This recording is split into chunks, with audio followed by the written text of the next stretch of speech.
Hey there! If you've ever wondered about the fine line between keeping your U.S. citizenship and accidentally putting it at risk, you're in the right place. Today we're diving into a topic that most green card holders and even naturalized citizens don't talk about enough. But trust me, it's crucial. We're uncovering 5 shocking reasons you could actually lose your U.S. citizenship, and some of them might surprise you. Now, I know this might sound scary, but don't worry. I'm not here to alarm you unnecessarily. I'm here to give you the real, practical details you need to know so you can protect yourself, your family, and your future in the U.S. We'll break down each reason in a way that's easy to understand, with examples that make it feel like I'm sitting right there with you, having a conversation over coffee. By the end of this video, you'll not only know the risks, but you'll also walk away with the knowledge to keep your citizenship safe and secure.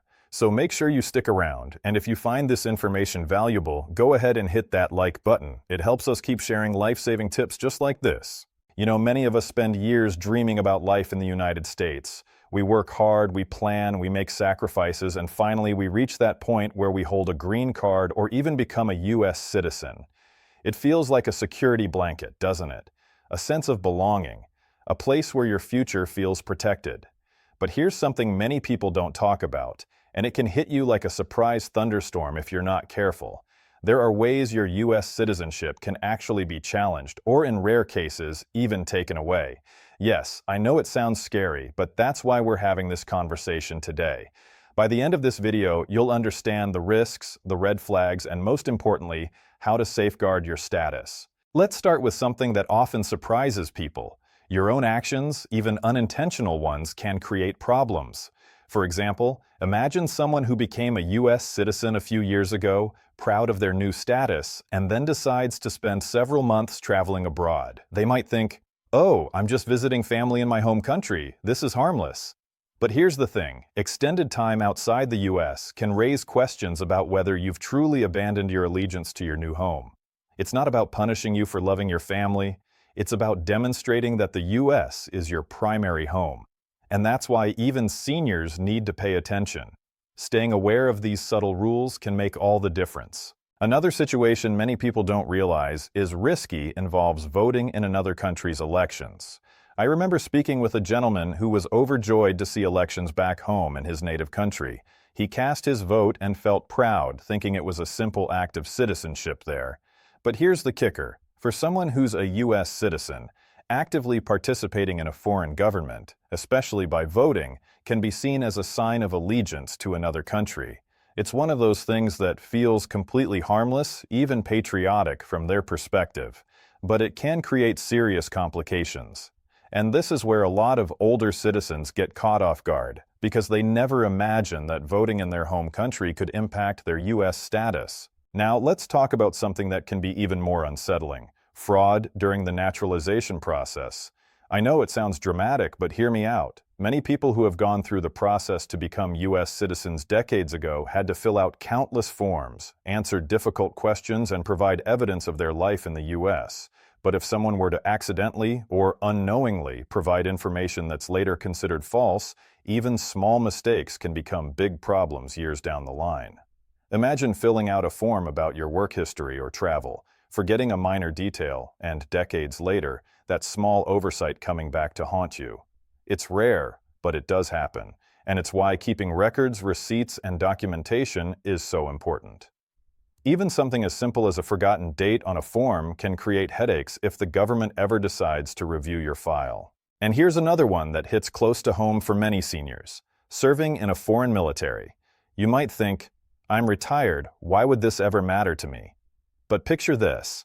Many immigrants have children or grandchildren who serve abroad, or maybe they themselves were young adults serving in another country before moving to the U.S. While serving in a foreign military may not have been a problem back then, joining or serving in one after gaining U.S. citizenship can be considered an act against your allegiance to the U.S. It's one of those scenarios that feels completely distant from daily life, but it's something that can have serious implications. The key takeaway is awareness. Knowing where the lines are drawn is enough to protect yourself without causing panic. Now, let's slow down for a moment and talk about something that's really personal: formal renunciation of citizenship. This one sounds obvious, right? How could I accidentally give up something I've worked so hard for?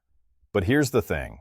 Sometimes seniors, in the process of estate planning or financial management, sign documents that they believe are routine or administrative, not realizing they could be seen as renouncing citizenship.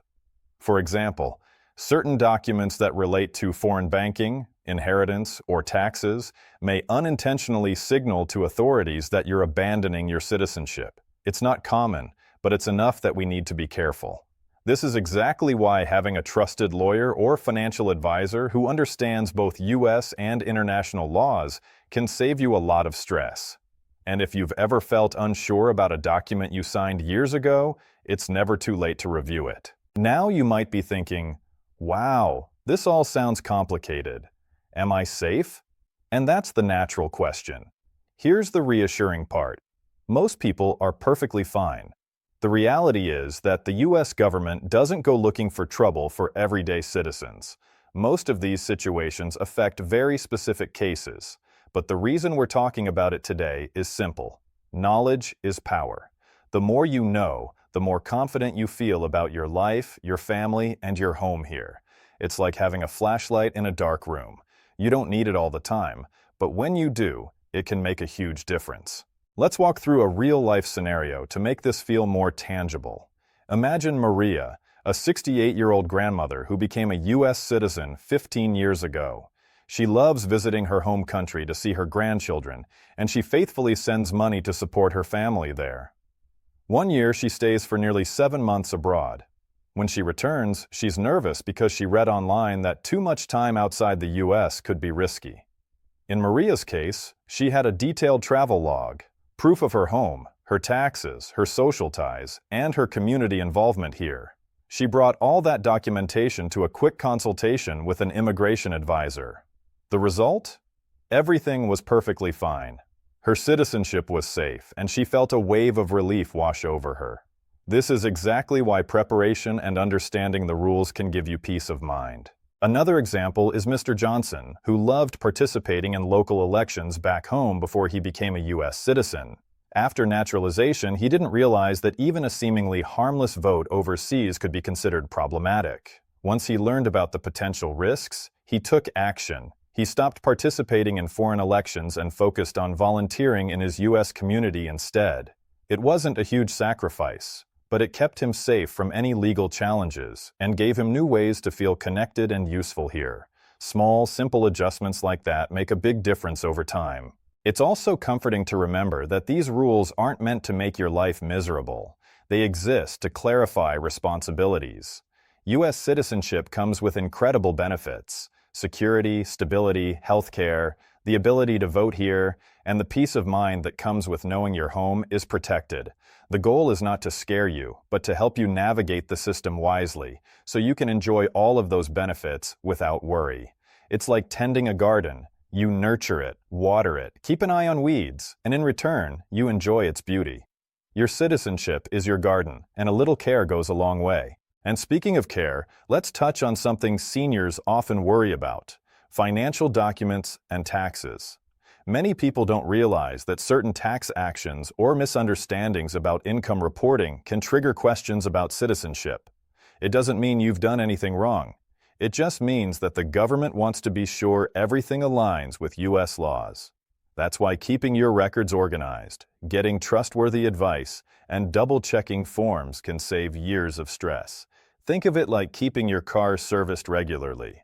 You're avoiding problems before they ever happen. By now, you might be feeling a bit overwhelmed with all these potential risks, and that's normal. But let me reassure you, the goal isn't to create fear, it's to empower you. Knowing these 5 shocking reasons, extended absence from the U.S., voting in foreign elections, fraud during naturalization, serving in a foreign military, and unintended renunciation, gives you a roadmap. You can plan, act wisely, and live your life fully without constantly worrying. Imagine feeling confident again, knowing that you've covered all the bases. That's the peace of mind we're aiming for. And here's something that often gets overlooked: sharing knowledge with your family. Many seniors I've spoken with have adult children or grandchildren who are also navigating immigration paths. Talking about these risks openly doesn't scare anyone. It protects everyone. It's a way of leaving a legacy of awareness. You're not just safeguarding yourself, you're teaching your loved ones how to respect the rules and avoid unnecessary trouble. That's powerful, isn't it? So, as we continue, keep these stories in mind. Maria, Mr. Johnson, and countless others navigated these challenges successfully, and you can too. It's all about awareness, preparation, and small, deliberate actions. You don't need to live in fear. You just need to stay informed and proactive. Imagine being able to travel, vote in your community, enjoy family celebrations abroad, and still sleep soundly at night knowing your U.S. citizenship is fully secure. That sense of freedom is priceless. Before we move toward the final thoughts, I want you to picture yourself in your golden years, surrounded by family, enjoying your hobbies, and living your life with the comfort that comes from understanding the rules. That's exactly what these tips aim to provide. Knowledge that protects, guidance that reassures, and simple actions that prevent problems before they ever arise.